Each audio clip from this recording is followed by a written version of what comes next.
Before we begin reading Beowulf, we want to learn something about the characteristics of an epic poem and the characteristics of an epic hero. Characteristics are the critical attributes, the characteristics that an epic poem must have in order to meet the criteria for being an epic poem, and the characteristics that an epic hero must have in order to meet the criteria for being an epic hero.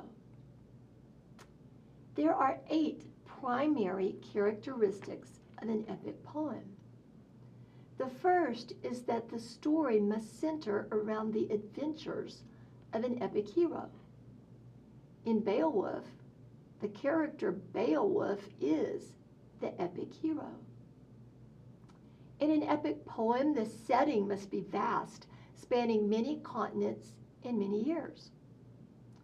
Beowulf must travel from his native country, Geatland, to Denmark in order to fight the first of his 3 battles. When the story begins, Beowulf is probably in his 20s.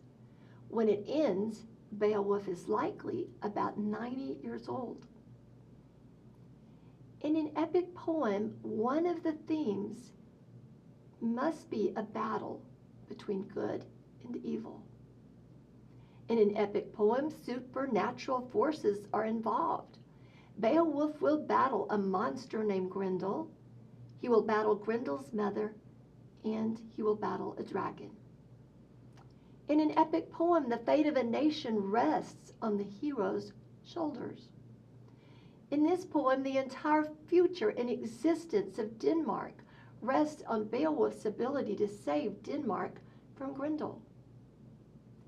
In an epic poem, the story begins in medias res, meaning in the middle of things. There is no exposition to introduce us to the characters.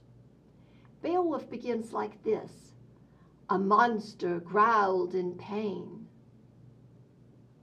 In an epic poem, the epic poem must embody the values of the culture.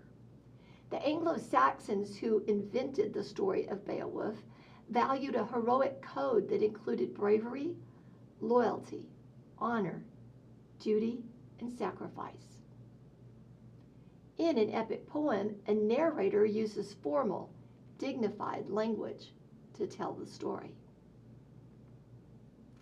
There are also 8 characteristics of an epic hero. The epic hero has a noble birth, meaning he's royal. Beowulf's royal blood comes from his mother.